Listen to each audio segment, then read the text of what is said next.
जहां सांस थम जाए। अभिमन्यु। क्या आपने कभी किसी ऐसे कमरे के बारे में सुना है जिसमें कोई भी इंसान एक रात से ज्यादा टिक नहीं पाया? ये कहानी है मेरे कॉलेज के हॉस्टल की। एक पुराना सीलन भरा कमरा नंबर 303। वो कमरा सालों से बंद था, लेकिन एक दिन अनजाने में एक लड़का अंकित उसमें रहने चला गया। उसे किसी ने नहीं बताया कि उस कमरे में क्या छुपा है और क्यों वहां रहने वाले ज्यादा दिन जिंदा नहीं रहते। आज मैं अभिमन्यु आपको वो सब बताऊंगा जो उस रात अंकित के साथ हुआ था। अंकित को हॉस्टल में देर से रूम मिला था। बाकी सारे कमरे भर चुके थे। वार्डन ने उसे चाबी देते हुए सिर्फ एक बात कही, अगर रात को कुछ अजीब लगे तो बस दरवाजा बंद कर लेना और पलटना मत। अंकित हंस पड़ा। उसे भूत प्रेत में विश्वास नहीं था, लेकिन जैसे ही उसने कमरा खोला, एक अजीब सी ठंडी हवा उसके चेहरे पर टकराई। कमरे की दीवारें सीलन से भरी थीं, ट्यूबलाइट बार बार झपक रही थी और फिर उसे बिस्तर के नीचे कुछ अटका हुआ मिला।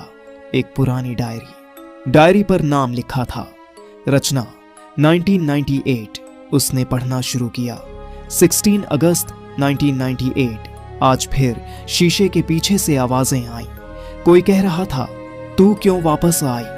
18 अगस्त, मेरी परछाई मुझसे अलग चलती है। रात को कोई मेरे कानों में फुसफुसाता है। 20 अगस्त, आज शायद मेरी आखिरी रात है। अगर कोई ये पढ़ रहा है तो पलटना मत, वरना मैं तुम्हारे साथ हो जाऊंगी। अंकित का दिल जोर जोर से धड़कने लगा, लेकिन उसने डायरी बंद कर दी और खुद को समझाया, सब पुरानी बकवास है, बस दिमाग का खेल है।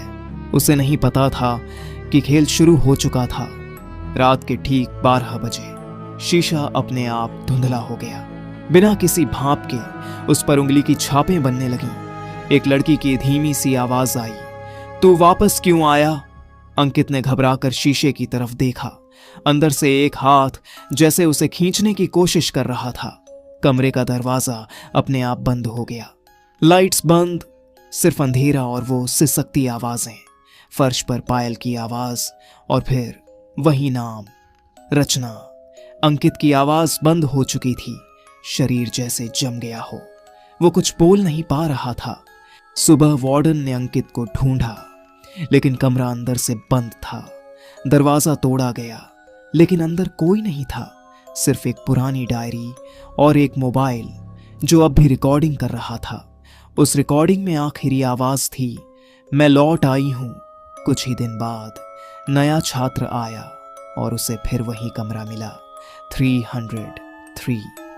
उसने बिस्तर पर वही डायरी पाई, लेकिन अब उसमें एक नई लाइन जोड़ी गई थी, मैं अब हर उस इंसान में जा सकती हूं जो इस कहानी को सुनता है। दोस्तों, ये कहानी अभी खत्म नहीं हुई है। हम जल्द ही बहुत ही ज्यादा दिलचस्प कहानी लेकर आने वाले हैं अपने चैनल पर। हमारे चैनल पर हर शनिवार रात 10 बजे एक नई डरावनी कहानी सुनिए। सब्सक्राइब करो हॉन्टिंग्स बाय अभिमन्यु। नई कहानी हर सैटरडे रात 10 बजे। अभिमन्यु।